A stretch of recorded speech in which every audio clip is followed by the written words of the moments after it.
microfinance institution, but now they are banks. And even we are always confused when we see this kind of thing.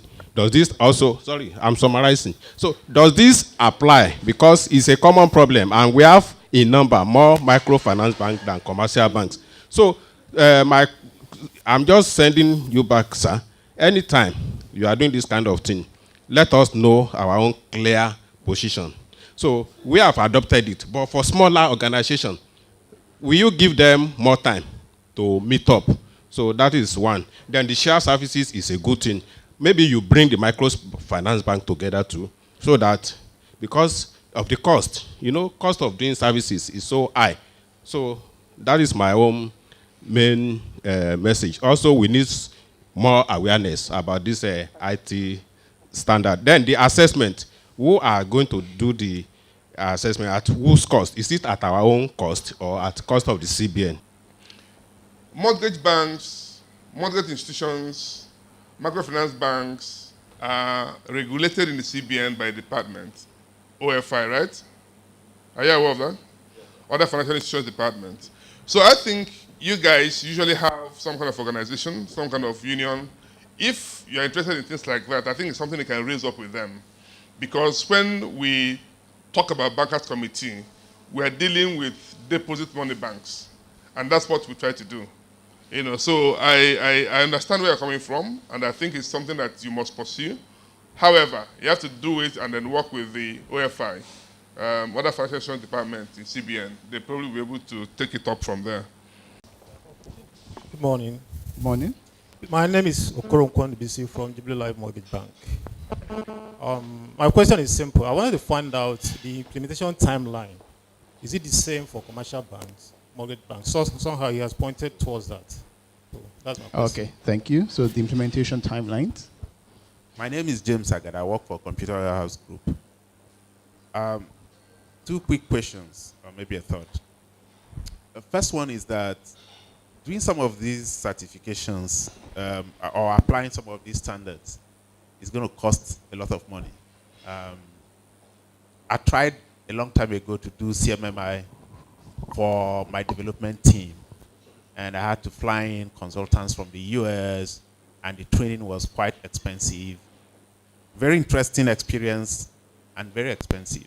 I also found out that while the Indians had a lot of companies certified on CMM, they were not actually paying for it. The NASCOM formed a team that were trained, and they were like a task force going from organization to organization and putting the process in place. The CBN will probably have to look at that kind of approach first is to make the implementation uniform and to make the certification easier on the organizations. The second question I have is on the review process. I noticed that the IT governance, Standards Governance Council is made up purely of banks and the CBN. But you need a lot of input from the rest of the industry. And if you look at what is happening today, a lot of other organizations are encroaching on what used to be banks' prerogative. So you have e-commerce companies. Are they all PCI DSS? Are they required to be PCI DSS? And you have banks also changing their business models. So the banks are becoming e-commerce companies. What's those implications? And of course, there's the rest of us who try to support everybody. So the process, I mean, it needs to take a bigger input from all the people that need to be covered. I think those are just the two questions I have. Cost of implementation. I think that was James. He gave us the Indian experience. He gave us his experience about going to the US. My answer to you is don't go to the US. Very simple.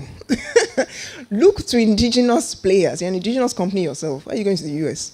Of course, they will charge you an arm and a leg. I mean, I know what you were talking about, but I'm saying that the industry has also matured to a state where you have indigenous players that can support you, and therefore it won't cost so much. My name is Bode Oguntoke. I work with Union Bank of Nigeria. First of all, I want to congratulate Doyin for the 68th And I don't know, maybe you're going to give us special badge for the pioneer participants like me. Thank you. And I didn't know that you are going to actually differentiate between the standards and the framework.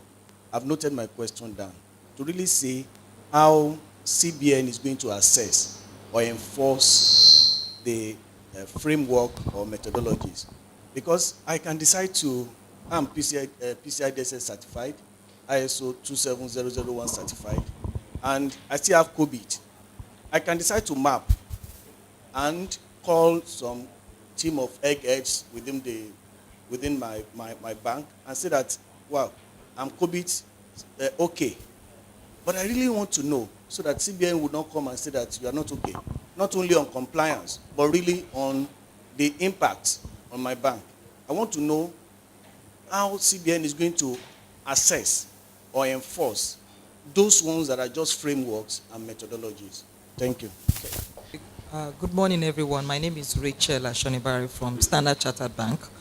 I think I must first appreciate our central bank for what they have done. I think if you look at it widely, in Africa, our central bank is actually taking a very good lead in terms of having an IT standard for the whole, especially in the financial industry. I think I must really commend them because recent things in the world has really proven that what they have done in the industry has actually helped. And of course, I also have to thank Digital Jewels, especially the CEO who has been organizing this. This is my first time of coming here. I know I've not really been opportune to be here, but of course, seeing what they have done, I think is a great work. I have two questions for Chidi, and I think I have one for Doyin. The first one is, in terms of the standard, I noticed that some of the standards really are not, well, I think Doyin already tried to, leak one of the questions out. The scope is not well defined. If you look at ISO 27001, for instance, one of the very first things you want to do is you want to define the scope. And I remember when we were doing the assessment with some of the vendors, I was asking, which one did this bank do? They said some did for data center, some did for, I'm like, I'm confused. Don't we have it? What is CBN saying in terms of what we should do? So I think CBN should come very clear in terms of when we're looking at standard, let's understand for different areas, for financial industry, for banks, what exactly should we be focusing on? That's number one. Number two, I'm also worried about the ones that require certification. Should we be focusing, and I like the presentation from both, especially from Doyin, where I was saying that it should not really be about certification, it's about we embracing the standard in, and getting the value for what we're trying to do. Should we be focusing on recertification or assessment? i.e., if we know some organizations are embracing those standards, should we really be laying emphasis on certification? That's my second question. The third one is on PAS 99. I think that's a very good one, but I think Doyin might want to throw more light on that so that we have an understanding of what it entails. Thank you very much. I want to thank the organizers of this. I think it's been a good experience for us. My name is Emeka. I work for FCMB. My concern is more in the initial presentation. I think some of our colleagues here have also mentioned it. Doyin alluded to it. These standards are good, and we believe they are going to add value. What is difficult from a business point of view is quantifying what this value is. Yes, it will ensure more standard processes, more security in the case of certain things. But like my MD or my ED will ask me, Emeka, when I tell a customer on the street that I'm PCI DSS certified, what does it mean to him? Does it mean that he will never have, or the chance of him having an ATM fraud is going to be almost zero?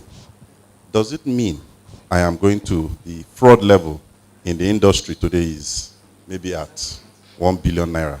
Is it going to come down to 500 million naira by the time we are done with this? What does it mean in naira and kobo in terms of value to the customer? Why am I doing this?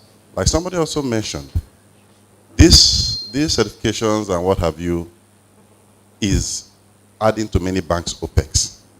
And everybody's watching their OPEX lines very, very carefully. And the numbers every year justifying why we need to pay licenses for some of these tools, recertify for PCI DSS and blah, blah, blah, is a very difficult conversation we are having to have every year because the value is not very clear. We can say, yes, there's value, but it's not very clear. And the bigger question is it commensurate to the investment that has been made? So if perhaps the CBN being the industry watchdog can say, okay, from the time we started PCI DSS, fraud was at this level, and now is at this level, or whatever, perhaps it would make sense to those we have to. So I think the value realization and then what have you, we need to be clear, and I don't think we are very spot on that. And doing alluded to something around the capacity of the industry to absorb all of these changes. The PCI DSS journey, a lot of banks, like you mentioned, thought it was a simple thing, but it turned out to be a very difficult one. A lot of us do not understand fully what it would take for the others that have come now. And some of these standards like the XBRIL and what have you, I was discussing with my finance person the other day around financial reporting around XBRIL, and he was asking a question. We have IFRS as a standard. Wow, which one is XBRIL again? And to be honest, I didn't know what to say. So some of these things, the value is dodgy. But again, let me leave that. The other thing I want to mention, and Chidi pointed it out to him, and I just saw an email where CBN is also harassing my bank around when we are going to give them plan of migrating our ATMs from Windows XP to Windows 7 or whatever and all that. And this gives me another concern. Yes, we are trying to safeguard customers by putting these standards in place and what have you. But should the role be focused on how we achieve protecting customer interests, or that we protect the interests? I'll tell you what I mean.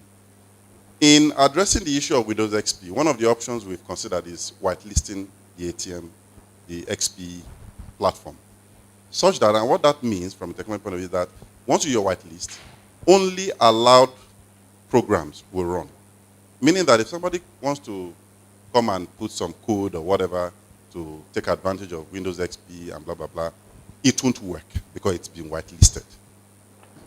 That is one approach. Another approach, somebody could say, okay, let me go and get an ATM that doesn't use XP, that uses Linux. I don't know. So the question becomes, what is the objective? It is to prevent ATM fraud, to make sure that ATMs are secure. But why would the CBN be regulating how we achieve that? Like in some gatherings, somebody was making a question that if I decide to put somebody inside the ATM and will be giving people cash, what is CBN's headache? The important thing is that I serve my customer, and if my customer gets defrauded, they will report, and I will be held liable, correct? Okay. So the business case, it is the loss to me, or the reputational damage to me, that should be the driver for me to comply and do what I need to do to make sure my ATM is secure. Because we are doing the XP to 7 now. The 8 is already around the corner. That day they launched 10. I mean, so where is it going to end? Okay, so thank you, sir. For me, hold on just a moment, please. Because this is something that I get beaten on almost every 2 weeks. So it is something the CBN needs to look at very, very carefully. Yes, a lot of these standards, a lot of banks were consulted and what have you. But the reality is that when you come back, the CIOs, the CEOs, the business owners and what have you, do not understand the value. The areas they will understand value is if this standard is going to reduce IT operating costs by 50%, yes, they will hold somebody responsible.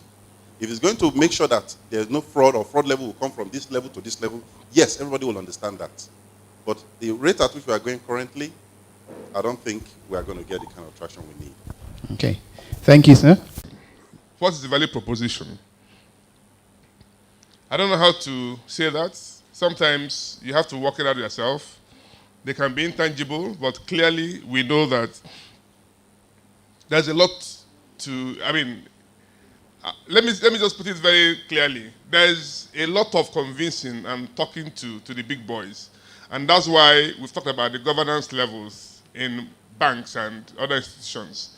You must have the steering committee that will have at least an executive director as the head, where these things are broken down for people to understand. Otherwise, people will hardly see the value in these things. I don't know how I'm going to define it, but clearly for me, if I know, for example, your bank is not certified at my level, I probably won't do a lot with you.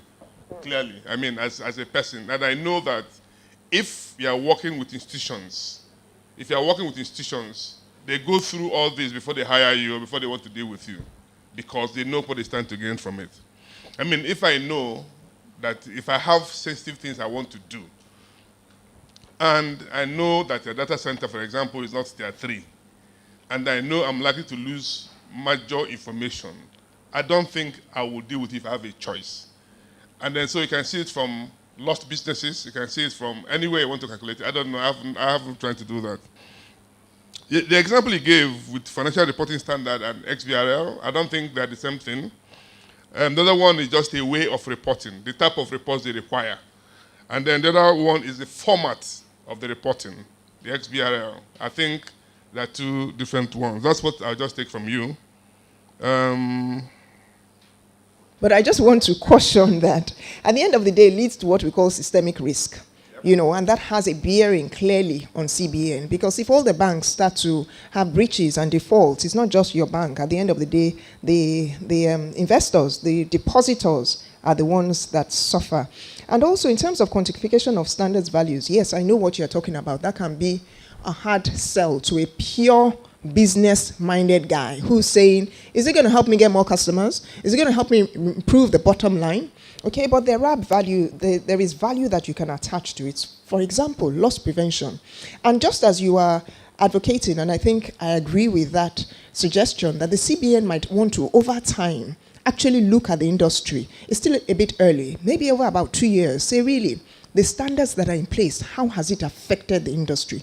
Has it reduced loss? Do you understand that type of, because they've done one baseline, perhaps there will be another baseline soon. But even within the bank, you can do that as well. And say, since we implemented PCI DSS, what has happened? Since we implemented ISO 27001, what has happened? And giving yourself matrices to measure also helps to focus your own effort, so that it's not just about CBN requirement, it's actually also about things that speak to your organization. So loss prevention, things like ISO 27001 business continuity, clearly speak to what you have to lose if you don't put those things in place. Service delivery, improving your service delivery standards. We had one client very, very serious about ISO 20000. The before and after, they benchmarked. This was what our response time was. This was what our service desk response time was. This was what our reporting, clear value. Clear value. Nobody could contest it because they were measuring. They were measuring for themselves. This was not even a bank, so it wasn't something that the regulator required. Okay, so you can actually benchmark those things individually, business continuity management. And then we have to also realize that at the end of the day, these things are not a quick fix, as I said. It's not a short-term value. I believe without a doubt that in another 3 years, you will see the way that it makes a difference. As these things become entrenched in the industry, you will see the way that it affects the industry generally. And then... Good morning. My question is directed to Mr. Omeno. I realized that some of the standards or framework cover different areas. For example, IT service management, you have ISO 20000 listed, you also have ITIL. Now, what is the expectation of banks to use their discretion to decide on which of them to adopt or to adopt the two? Adoption of which type, I'm starting from the bottom now, adoption of which standard, for example, service management, ITIL or ISO. I think it goes from the ITIL to ISO 27001. For me, we were very clear when we came out with what we wanted to do. We had the IT, we had the 27001. 20,000. Basically, what it does is it just goes through, the processes are basically the same, really. It just depends on which standard they're going for. I don't think, when CBN comes out with its own recommendations, we are very clear on what we want. When we did the last baseline assessment, I think we were very clear. She happens to be one of the people that worked on it for the bank. I think we had the ITO, the COVID, so clearly we define what we want when we want to talk to the banks. By the way, James, I said something about what is NASCOM? What is that? Huh? Of in India, that's what I call. But you guys have ISPON here, right? Is it something with ISPON? It will be something like computer association. Fine. So, I mean, it's something clearly you guys can walk around and. But that's for us. That's what I'm saying. That's for you. Huh? That's for us. Yes. For the bank. Well, you guys, we may not have to create for the banks, but if you guys do it, it becomes something that banks can leverage on. Well, Thank you. So if I can just add a few things to what Chidi has said. I'll go from the question about overlapping areas. So if you remember, and I can show you that chart again, the way the CBN has put it out, essentially the expectation is that all the things on this chart, you will get certified. Okay, so while we're trying to get that working, it will say, for example, ITIL and ISO 20,000. So I would assume that the evidence of you implementing ITIL is that you're certified to 20,000. And that's why when I put up that status report, I said only one bank currently we can say has ITIL place. Why? Because they're ISO 20,000 certified. Do you understand? So you can take another example like saying COBIT. Sooner or later, the 38500, which is the IT governance standard, will be certifiable. Maybe by that time, that will be the evidence of the fact that you have COBIT in place. The project management frameworks, Prince 2 and PMP, there is a standard actually, which is called 21500 for project management, but it's not certifiable yet. So as things evolve, I'm sure that it's much easier to associate a framework with a standard, so that the compliance is not in doubt. Okay, so one more. Go forward one more. Okay. So just to clarify that for you. Okay, so essentially all of these are expected. You are expected to have ITIL in place, evidenced by 20,000. 222 is not certifiable on yet. PCI DSS is a standard, 27,001 is a standard, and so on. So you can see COBIT, evidenced by 38,500. That's sort of my understanding of the way this works. Prince 2 and, yes. You start from PCI DSS and go straight to 27001. Is it like a process from that end to that end? That you're expected to have PCI DSS is more immediate, is more urgent, so and then exactly.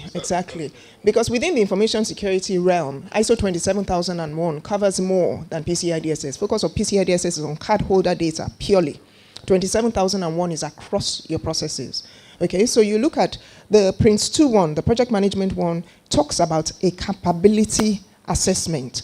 So you have the P3M3 standard, which helps you assess project management practices up to a particular level. That's an independent assessment that's required there.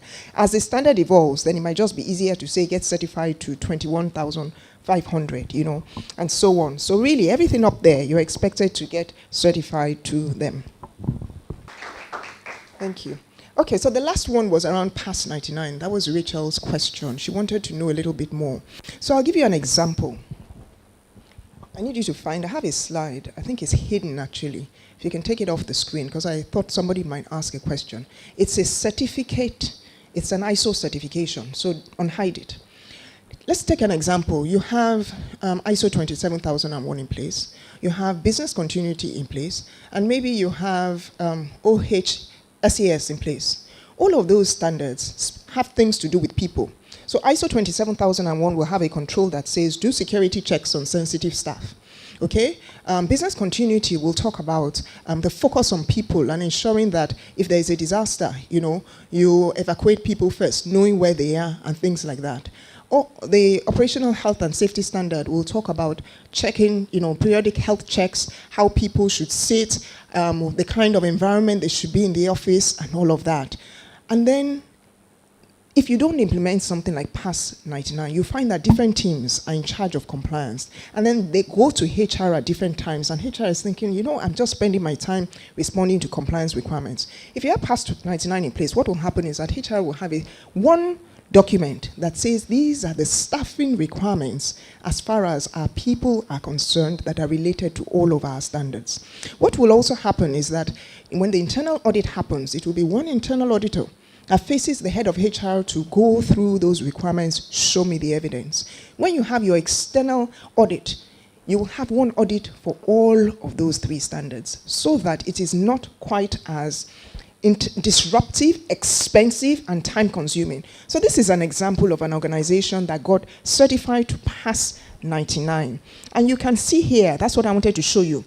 The client is compliant under ISO 9001, 20,000, 25,999. Okay? So 3 standards. If you do research on this PASS 99, you'll find most of the references around quality management, environmental health management, and so on. But it's not limited to that. So you can see from here that in one exercise, this organization is able to ensure that they are compliant and they are maintaining compliance to at least 3 standards. I hope it's clearer. Okay, so I think that is all for now. And we're dead on time. We always like to finish on time.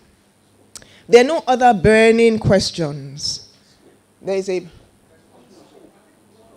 Oh, scope. Yes, we haven't answered the question on scope. I think that's in your patch. What was the question again? Scope. What is the scope of the certification that is required? For example, 27,001. You know, is it only data center? Is it the whole organization? Okay, I think...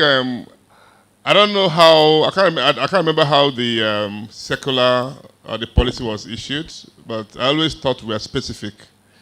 I don't know. For the ISO 27001, I think we were clear. We knew what we wanted. I don't know. I can't. Well, let me make a general remark. Yes. Now, this is exactly the dilemma of the regulator. You know, from an exogenous perspective, from the outside, what the central bank does.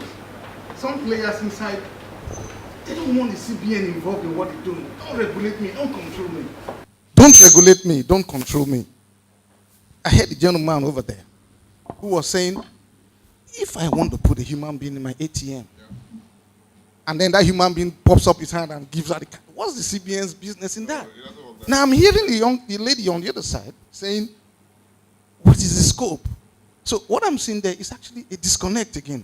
One is saying, you're over-regulating me.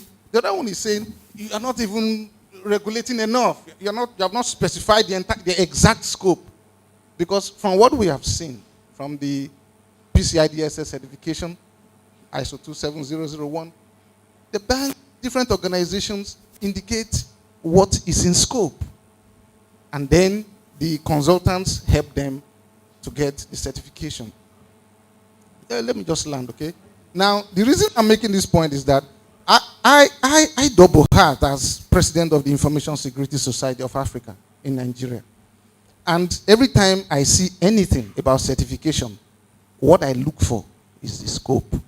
What is the scope? Because the general population, people don't know that these things have a scope. They just say, when you see, oh, PCI DSS, it's okay, it's PCI DSS certified. What is the scope? ISO 27001, we check. What exactly is the scope? Does it cover everything? There are banks that, when they want to do certification, they include in the scope one small remote branch.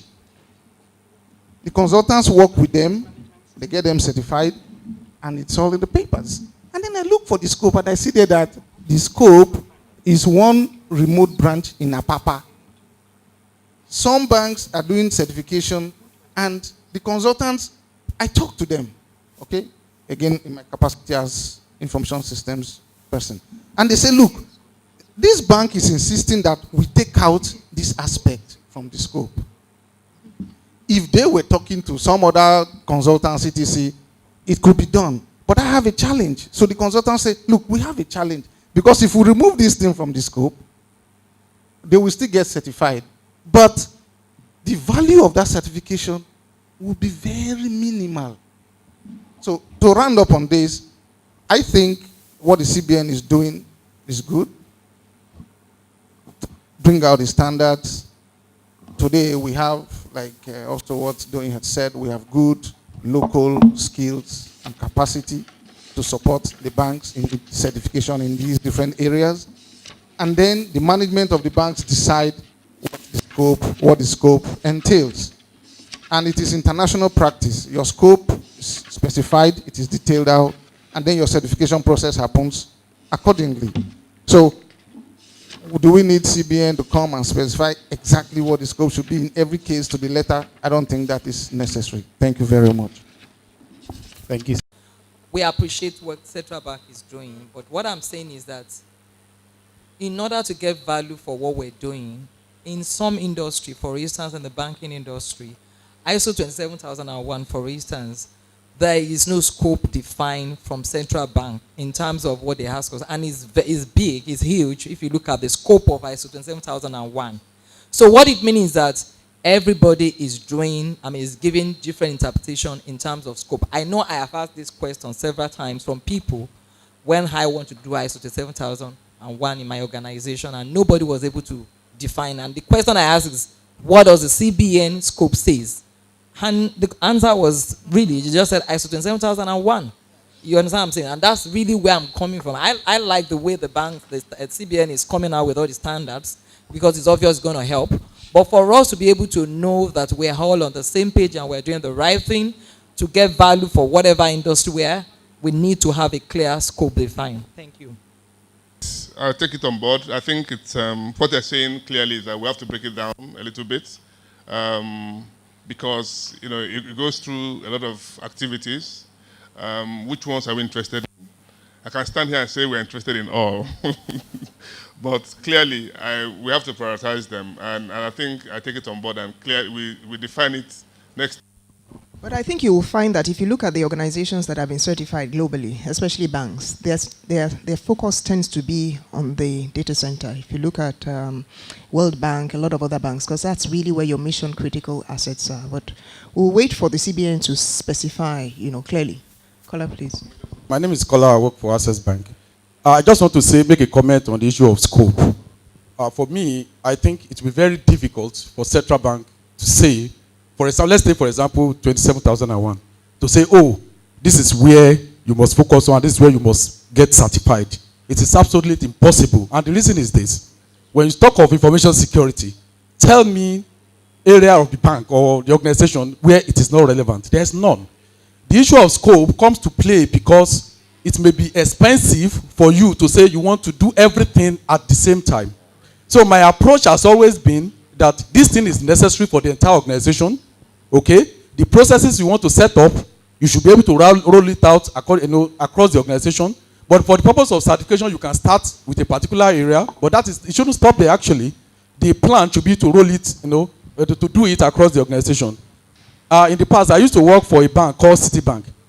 That time, they were not mentioning the standards, but later I realized that they take all the provisions of the standards, they embed these provisions, the processes into the internal processes, and they are rolled out across the world. So it doesn't really matter whether you are working in New York or South Africa or in Nigeria or you're in Ghana, you are whatever, you are reading the same process and you are trying to imbibe, or you are working in a remote location, because information security is information security. So I think each organization should look at their business. You can focus on the areas that are more important to you and start from there. But the intention should be to roll it out across the organization. Thank you. Thank you. And I think on that note of the words of wisdom, it's a good note to close. I'd like to thank you all very much for finding time to be here with us. I hope you found it useful. We look forward to seeing you next quarter. God bless you.